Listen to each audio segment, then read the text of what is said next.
Hello, everybody. This is Joe again here with at Candidate the Movies with another review. This time for Candy Episode 2, the Hulu original that is a drama that is based on um, real life events. Candy is played by Jessica Biel. It also stars Melanie Lynskey, Pablo Schreiber, and Timothy Simmons. Or is that Simons? Not sure. But um, the second episode is called Happy Wife, Happy Life. Um, so again, going into spoilers in five, four, three, two, one.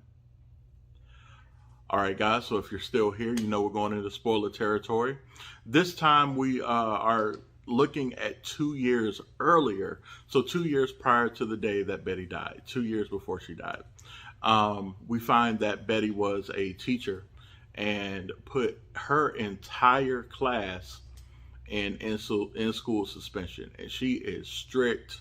She does not play any games as a teacher, and so apparently she got into some trouble for that because her principal was saying that he's fielding all of these different calls um, based on the suspension that she's done, and she was like, you gotta, at some point you gotta find that your actions have consequences. So we move forward to the next scene where Betty has made a meal fit for a king, and apparently I'm thinking they were pork chops. So she made those pork chops, which is her husband's favorite meal. And so he was like, "What's the special occasion, for this?" And she says, "Oh well, it doesn't have to be a special occasion for a wife to make her husband's favorite meal." But then proceeds to ask whether or not she can do a foster. So she wants to foster another child. Um, this time they get a young boy named Danny from the foster care system, and he's really quiet, doesn't really want to speak that much, but they welcome him in with open arms and everything like that. So um, fast forward we to Candy. Candy is talking to her pastor, and her pastor apparently is getting a divorce for no reason beyond she's just tired and looking forward to the next thing. Maybe her husband was boring. I don't know. But she claims that there's been no, um, cheating on the side on either of their parts. It's just that they were ready to move on and go on to the next part of life. And her pastor was actually very excited about moving on to the next part of life. So um, there's a volleyball team that this church has, and um, apparently I think it's Alan plays on that team. And so Alan, not only is starting to have to travel a lot for work with this new foster child that they've gotten, but he also wants to go and practice and play with his team. He has a social life, and Betty, even though she doesn't say it, doesn't necessarily like that he likes to leave the house, and go do stuff outside of her.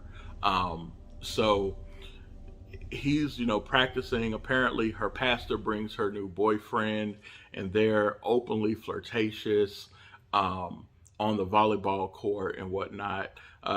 She gets a smack on the bottom. The pastor gets a smack on the bottom, and Candy is looking at all of this and is like, wow, like I want some of that. So apparently Candy is very interested in more alone time with her husband, but her husband doesn't really provide that type of intimacy in their marriage. So and she always ends up getting disrupted from having her alone time by her husband and by her kids. So she's very frustrated in her marriage, but it's kind of living vicariously through her pastor at this point. Um, and so to cut the episode down a bit, um, I think the little boy's name was Davy. It was either Davy or Daniel.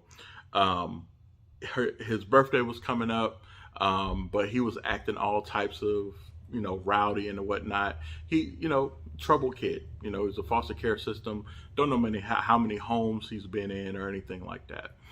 But he's very rowdy.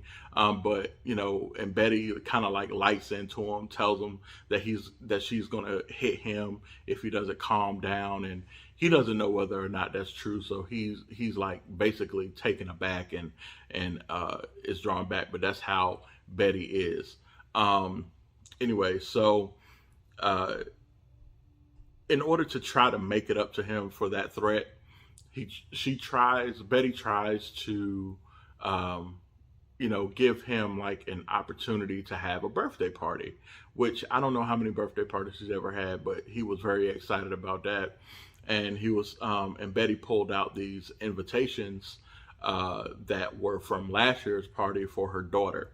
And they were like little redhead Annies or whatever. And I could tell by the way that he looked at them that he didn't like those invitations.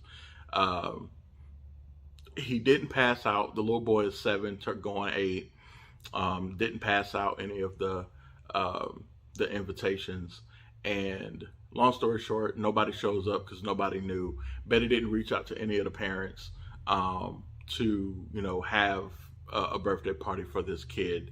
And so they have a blowout basically, and the little boy is like, okay, look, I don't like it here. I don't want to be here anymore. I don't like you. I hate you, pointing at Betty.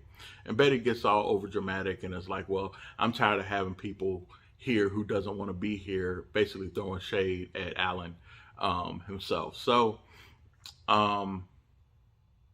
Alan sees the child off,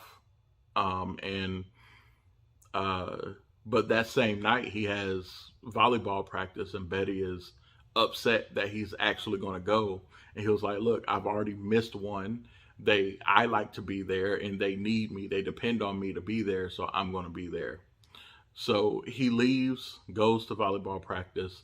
Apparently Candy was upset with the departure of her pastor, and no longer being able to live vicariously through her life, her spiced up now, single woman life, and decides that she's going to get really, pretty and dolled up, for the volleyball practice. So she puts on her makeup, makes sure that she has her eyelashes done up, basically does the early 80s beat face, red lipstick, all that good stuff, and short shorts, and while she's playing volleyball, is scoping out all these men that go to her church to see which one she would like to, have a bit of a dalliance with. So Alan catches her eyes, and at that point, I knew what the deal was. So when practice ended, Alan decided to go outside of the high school gym where they were practicing, and he decides that he was going to, try to start his car up in order to go home. And Candy decides to just hop in the passenger side and says, look, I don't know how to say this. I don't, know if I'm going to ever have another opportunity to say this, but I am attracted to you and I would like to have an affair. Kisses him on the cheek. Alan is just taken aback, perturbed, like doesn't know what to say or how to say it. And Candy hops out of the vehicle. And that's how episode 2 ended. When I say that I could kind of see that one coming from a mile away, I could see it coming, but I was still interested in seeing it happen. So, honestly, I think this is a good episode, and I'm looking forward to the next one to see what happens. And so, again, if you like this types of conversation and you want to have, further conversation about what happened in further detail in the comments, please let me know. Again, I've been Joe with Candidate at the Movies. Please click like, share, and subscribe. And I look forward to catching you all on the next one. Take care.